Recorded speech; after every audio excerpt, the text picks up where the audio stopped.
Welcome back. My name is Sam Hassel, and in today's episode, we are going to be fielding a question from a listener of the podcast. But before we get into that, I want to make just a quick announcement here that going forward, we will have all of the episodes for the podcast on YouTube as well. So for those of you that are visually inclined and want to pop over to YouTube to watch and listen, you can do so going forward as well. Okay, let's dive in. So this person said, "Hi team, I recently came across your podcast and found it incredibly helpful. My son is a junior and had a question about your view on testing. You're the only person who has said that you should take the SATs as many times as you can until you achieve the desired score.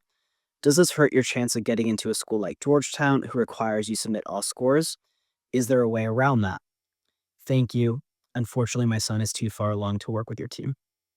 Okay, so let's dive into this topic of taking the SAT and ACT and score reporting to the colleges. So, if we're looking at this from a risk reward perspective, we basically are trying to optimize for the desired outcome, which is we need to hit a certain score on the SAT and the ACT to be competitive for the top colleges that we cover on this podcast.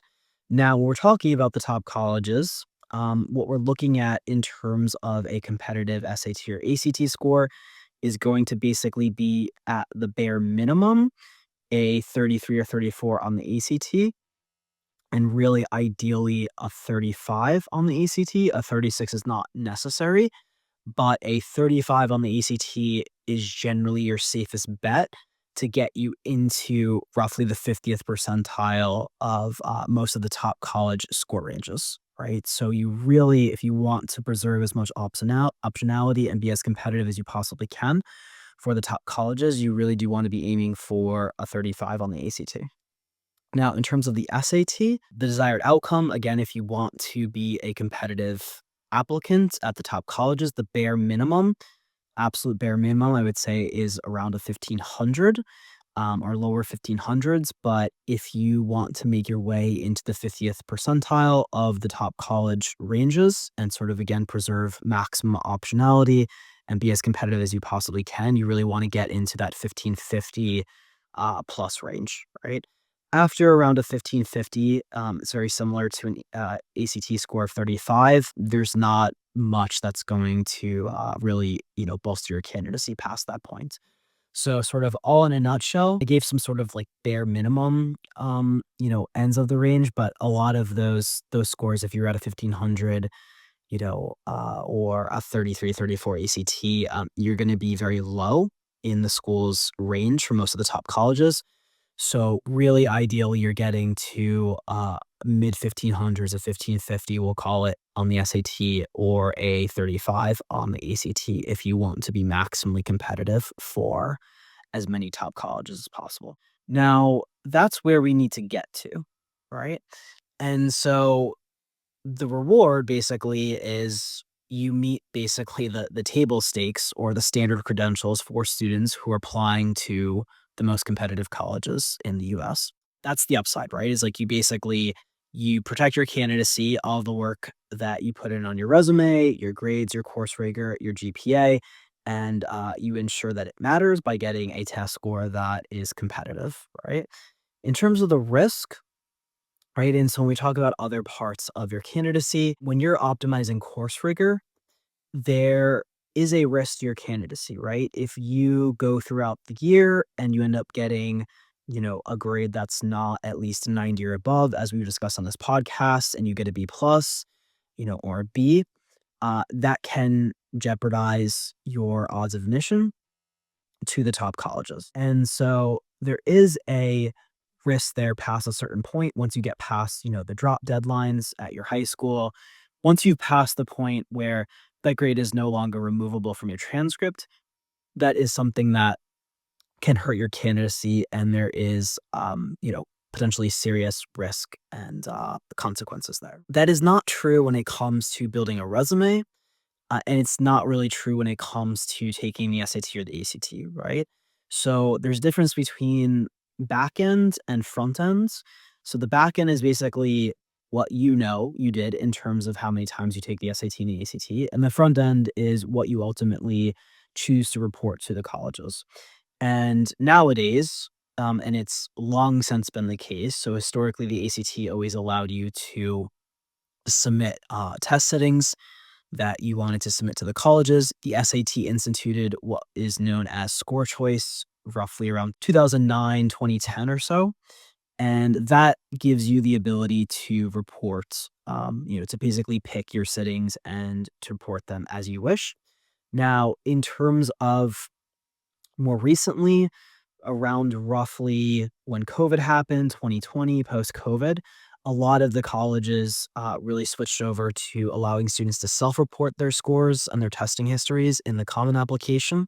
A lot of times you're just manually entering these scores from various dates. In the Common Application, there will be a small cluster of schools that require official score reports, and those would be submitted, from the College Board website for the SAT or for from the ACT .org website. So nowadays, it's you have to look at it in terms of sort of two separate phenomena here, right? There's the actual taking of the SAT and the ACT, and then there's the reporting of the SAT and the ACT once you get to application time, either in the Common Application or whatever the application is, or submitting official score reports.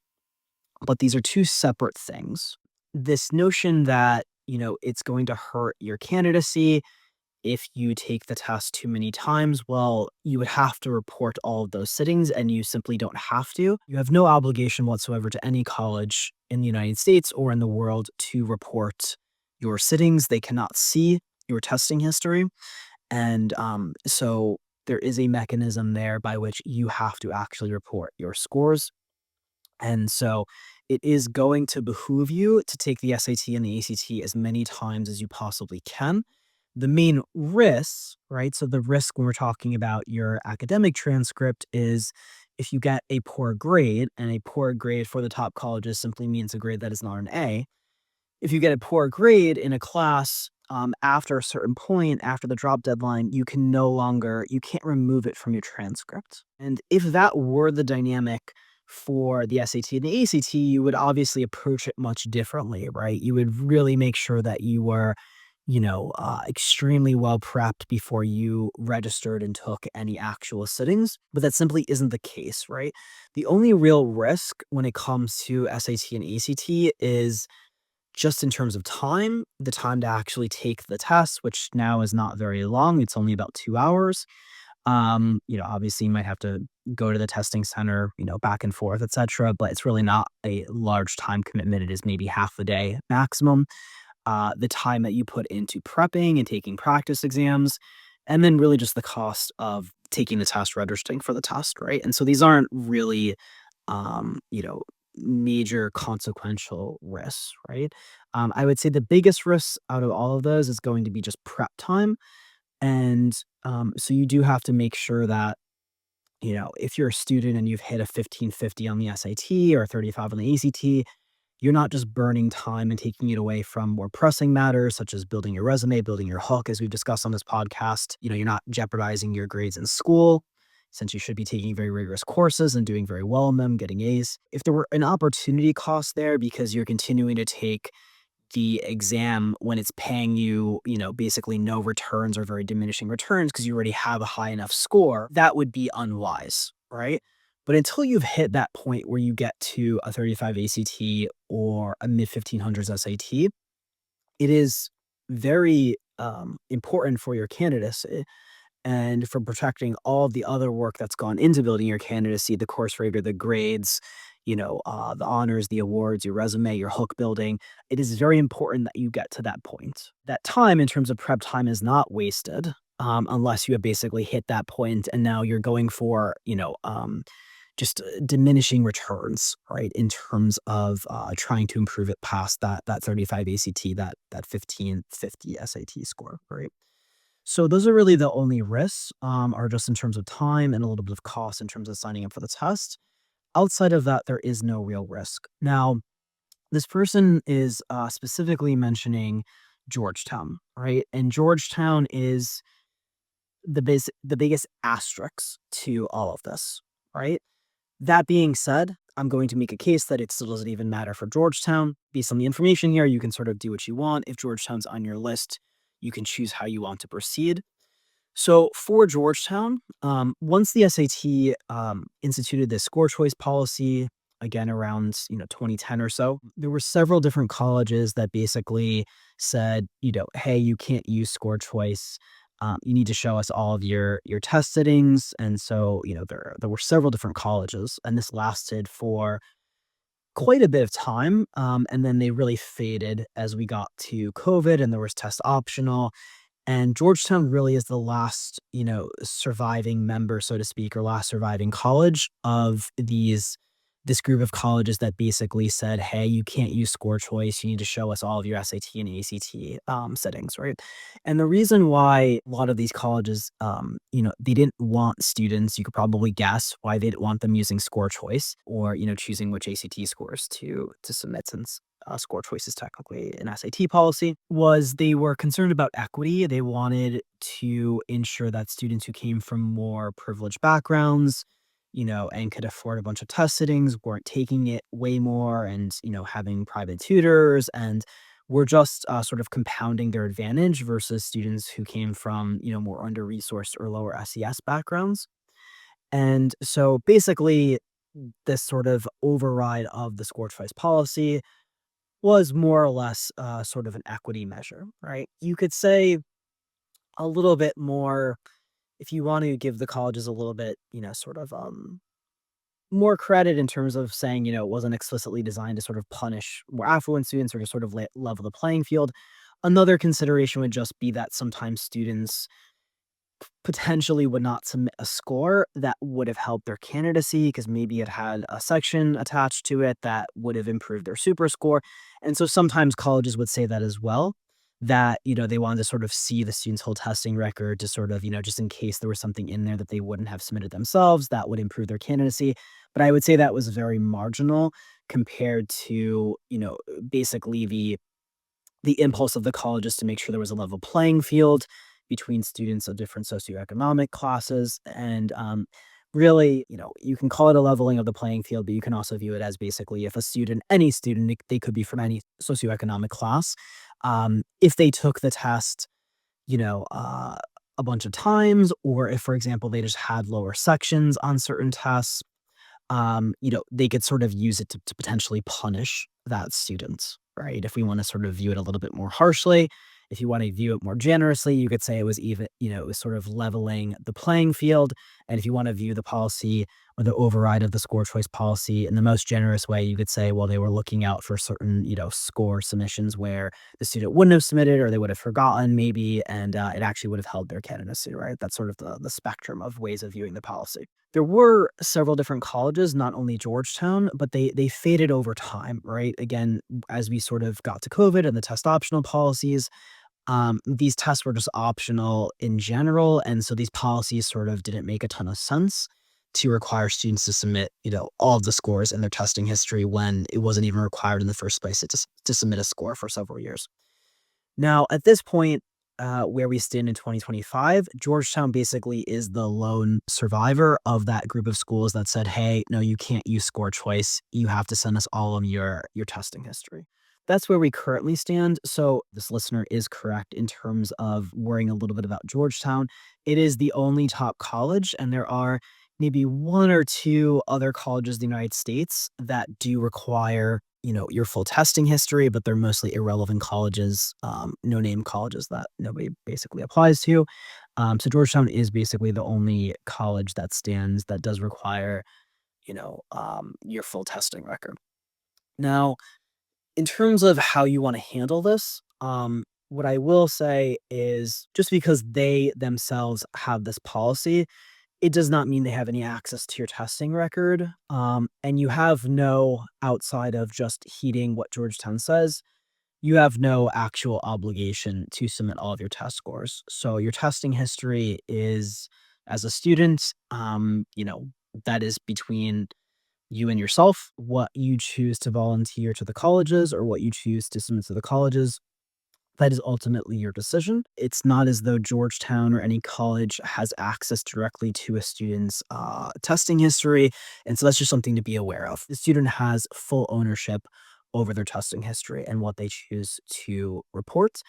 The only slight asterisk there is, if you happen to have a, state assessment that, where as if you're in a state where they use the SAT and ACT and they put it on your transcript, or if you just go to a school where they potentially put it on your transcript, this is very rare. These are just very unlikely situations, but outside of those anomalous, scenarios, the testing history is just, strictly confidential, and the student basically chooses what they want to submit to the colleges. Now, in terms of, some of the logic here, some of the issues with the Georgetown policy that might make you inclined to not want to potentially follow this policy. So, first of all, bunch of students don't even apply to Georgetown. Georgetown is a fairly niche institution among the top colleges. It gets around maybe 27,000 applications, sub 30,000 applications. It's a Jesuit institution. It has particular institutional strengths. It is a little bit more of a niche institution, and so it's going to be popular in certain circles. If you go to a Catholic high school, a Jesuit high school, if you're in the DC area, if you're particularly interested in, sort of, political science, international affairs, international relations, the things that Georgetown is very well known for, particularly among, people who are interested in, law. Georgetown's law school is, basically among, its highest ranking, most well-known graduate schools. If you're a parent and you're a lawyer, a lot of people know Georgetown law very well, in particular, and so I think we all know that those are sort of the institutional strengths. They're gonna lean more towards those sort of, poli-sci, or political economy, sort of pre-law-ish, majors in a lot of ways. Not to say that it doesn't have a good business school, it does have a good business school as well, undergrad. It's a little bit more of a niche school for students, again, that are, maybe they're in the DC area, they have particular leanings into the institutional strengths, go to a Catholic or a Jesuit high school. But it doesn't command the same number of applicants as many of the other, sort of national name brand research universities among the top colleges, right? And so a lot of the top colleges will get 50, 60, 70, 80, up until, about 150,000 plus applications if you are, UCLA. So it is more of a niche institution. And so for many students who just aren't going to be applying to Georgetown, or if they might be considering it, it's a very marginal school on their list. It just doesn't make a lot of sense to hold your whole approach to the testing process hostage just because Georgetown decided to be the one outlier of all the top colleges and, says that you have to submit all of these test scores when you don't actually have to submit them if you don't want to anyway, right? And again, that's basically up to you. But for students who aren't applying to Georgetown, it's a moot point.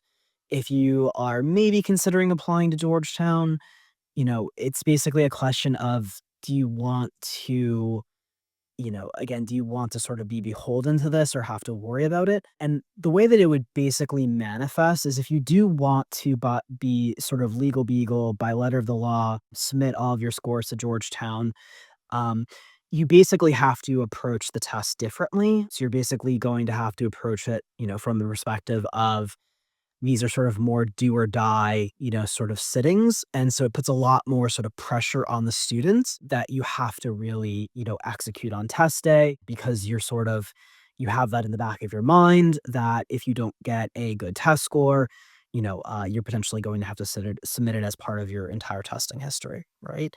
So that's basically up to, it's up to the student, up to each family, what they sort of want to do. We particularly don't think it makes a lot of sense. Many of our students historically, Georgetown is just not one of their top colleges, and for many of our students historically, it's just not even actually on their list at all. It just has never really made a lot of sense for the vast majority of our students to.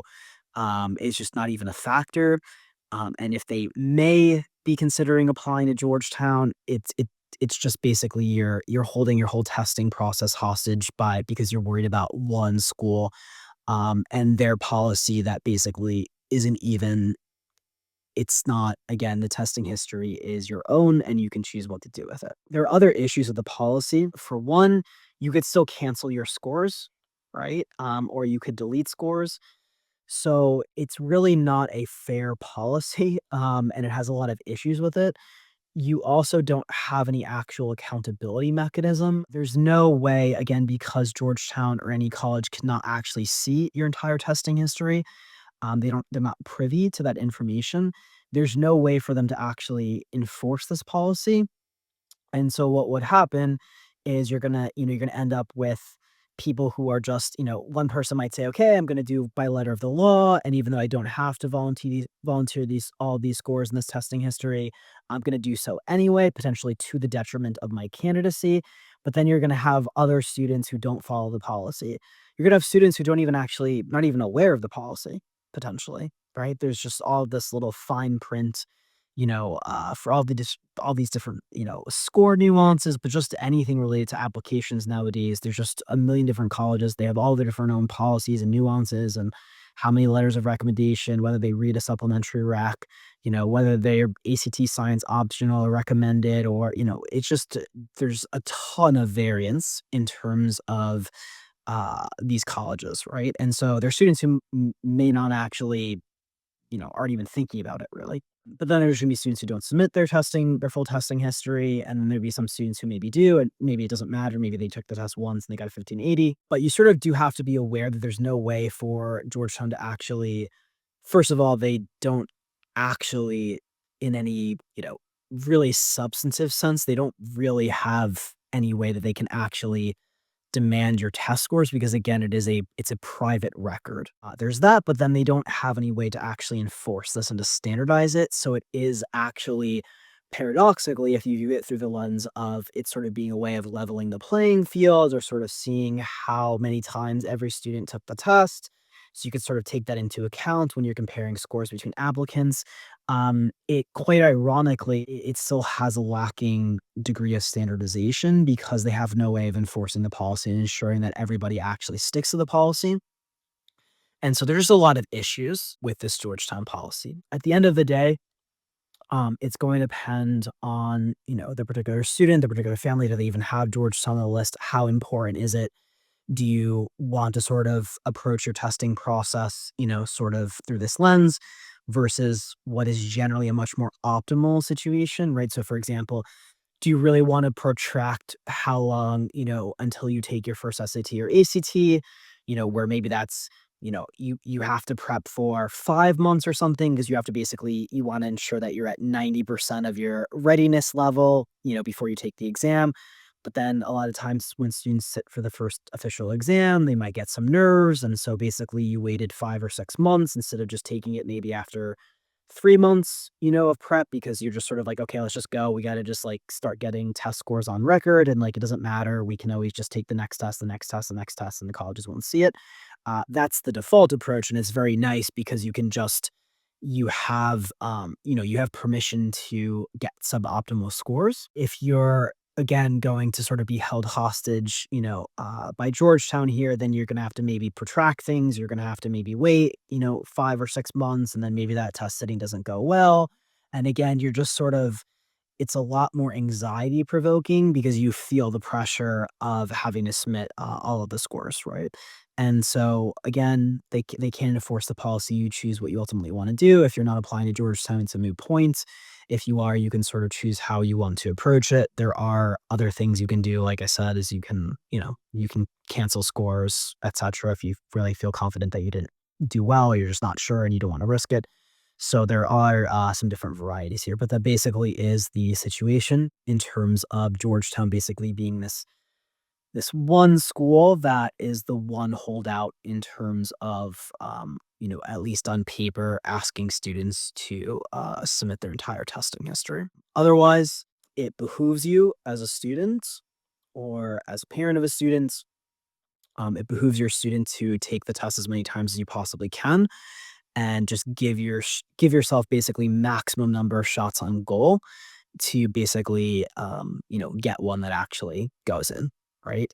and you want to ideally be getting, an optimal score, an ideal score in as few sittings as possible in terms of what you present to the colleges. So you're really trying to take it as many times as you can, hoping that one single sitting basically checks out in terms of all of your best scores between, the math, the ELA components, etc. You can super score. I'm not going to get into all the sort of nuances because there are a ton of different nuances. But generally speaking, you do want to submit as few scores, as few sittings as you possibly can to the colleges. But that is different. Again, there's the back end, there's the front end. That's the front end. That's what you're basically showing the colleges. On the back end, generally speaking, again, outside of students who are applying at Georgetown who want to sort of abide by that very specific rigid policy, outside of that, it is going to behoove students to take the test as many times as they possibly can and try to optimize for the scores that they will ultimately submit to the colleges, which is their choice. Okay, that is it for this episode. Hopefully, this was helpful to everyone, and we will talk soon and see you soon in the next episode. Bye bye.